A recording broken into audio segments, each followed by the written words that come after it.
अस्सलामुअलैकुम। Welcome to my channel. कैसे हैं आप लोग? उम्मीद है आप लोग बिल्कुल ठीक ठाक होंगे। मैं भी अल्हम्दुलिल्लाह बिल्कुल ठीक ठाक हूँ। आज की वीडियो में मैंने अपने किचन के वो काम कंप्लीट किए हैं जिनके करने से मेरे 2 से 3 हफ्ते बहुत आसानी से गुजर जाते हैं और मैं बहुत रिलैक्स हो जाती हूँ। और इन कामों में सबसे पहले मैंने लहसुन अदरक का पेस्ट बना लिया था। यहाँ पे लहसुन अदरक को मैंने छील लिया था, छील धो के फिर उसके बाद मैंने ब्लेंडर में डाल के ऑयल डाल के इस तरह से ब्लेंड कर लिया था। फिर इनको आइस क्यूब्स की जो ट्रेज होती हैं इनमें डाल के फिर मैंने इनको फ्रीज़ कर लिया था। आप यकीन कीजिए मुझे रोज़ाना डेली बेसिस पे जो लहसुन अदरक को छीलना, उनको कूटना और फिर सालन में डालना, मैं बहुत मुझे इस चीज़ से सुस्ती आती थी और मैं खाना बनाते हुए भी बहुत मैं इरिटेट होती थी। लेकिन इस तरह से जो पेस्ट बना हुआ मुझे जब मैं बनाना स्टार्ट किया तब से मेरा खाना बनाना बहुत आसान हो गया है। यहाँ पे इनको मैंने आइस क्यूब्स की इस तरह ट्रे में डाल के फ्रीज़ कर लिया और उसके बाद फिर निकाल के जब ज़रूरत हो तो एक क्यूब निकाला और सालन में डाल लिया। और इस तरह से ये फ्रीज़ करने से इसका कलर भी ख़राब नहीं होता। अगर आप फ्रिज में इसको रखेंगे तो इसका कलर भी ख़राब हो जाएगा। तो सबसे पहला काम मैंने ये किया।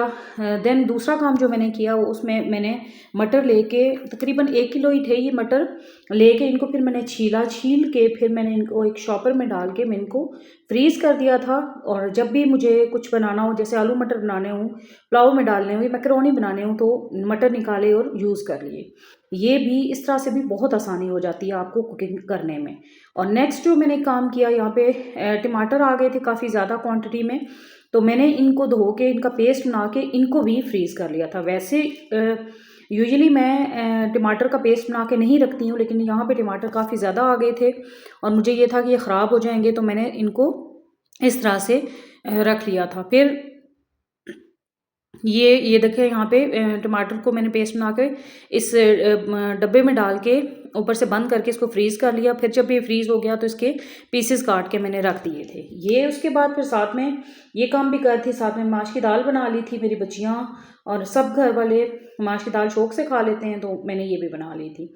साथ में फिर मुझे धनिया और पुदीना चाहिए था। तो हमारा ये किचन गार्डन है, यहाँ मेरे ससुर ने कुछ वेजिटेबल्स और फ्रूट्स इस टाइप की चीज़ें उगाई हुई हैं। बस वो उनको शौक़ है इस गार्डनिंग का। तो यहाँ पे मैं देखें धनिया लेने आई थी और ये धनिया कितना फ्रेश और ज़बरदस्त है और इस कदर इसकी अच्छी खुशबू है कि बाहर से जो धनिया लाए उसकी तो ना खुशबू है ना बू होती है, बस घास की घास ही होती है।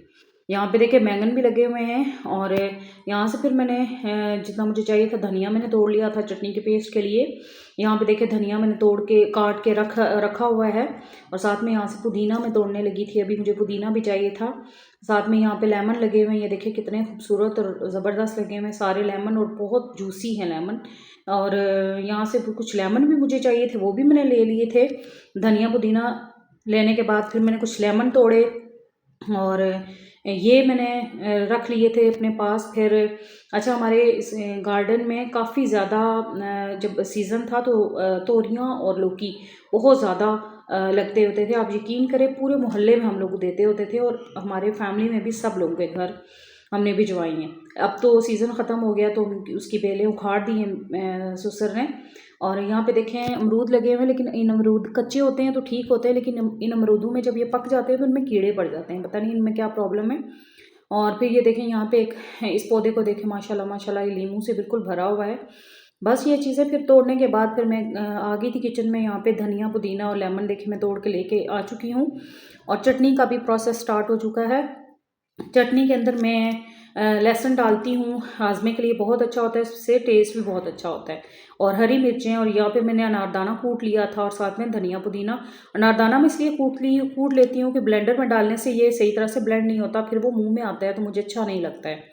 तो इसको पहले से मैं थोड़ा सा कूट लेती हूँ। फिर ये काम साथ साथ चल रहे थे। साथ में मेरी बेटी कॉलेज से आई, उसके कॉलेज में यंग्स वाले आए थे, उनने कुछ कंपटीशन वाला क्वेश्चन वगैरह पूछे, मेरी बेटी ने आंसर्स दिए, तो उसको ये चीज़ें गिफ्ट मिली थी।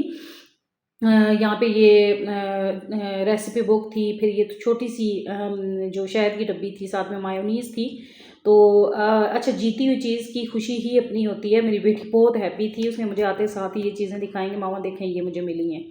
अच्छा, उसके बाद फिर मैं चटनी का पेस्ट बनाना स्टार्ट कर दिया था। यहाँ पे देखें पानी डाला और वो सारी चीज़ें ब्लेंडर में डाल के इसको ब्लेंड कर रही थी। साथ में मैं कस्टर्ड बना रही थी बच्चियों के लिए। यहाँ पे जेली चढ़ाई हुई थी, साथ में कस्टर्ड मिक्स करके यहाँ कप में रखा हुआ था और दूध में चीनी डाल के इसको मैंने बॉईल होने के लिए चढ़ा दिया था।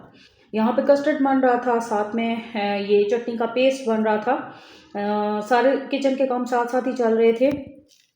और फिर उसके बाद चटनी का पेस्ट बनने के बाद मैंने इनको आइस क्यूब्स की जो ट्रे होती है उसमें इस तरह से डाल दिया था।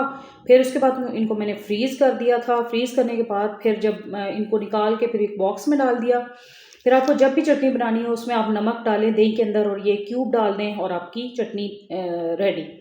और उसके बाद कस्टर्ड भी बन चुका था। यहाँ पे कस्टर्ड और जेली, मेरी बच्चियाँ कस्टर्ड के अंदर सिर्फ जेली खाती हैं, कोई और चीज़ नहीं खाती हैं। हाँ, मुझे कस्टर्ड में जैसे कॉकटेल डाल लें, क्रीम डाल लें, इस तरह से मुझे बहुत पसंद है, लेकिन बच्चियाँ नहीं खाती। तो फिर मैं कोशिश करती हूँ सिंपल ही बनाया जाए कि बच्चे कम से कम दूध से कोई बनी हुई चीज़ खा लें।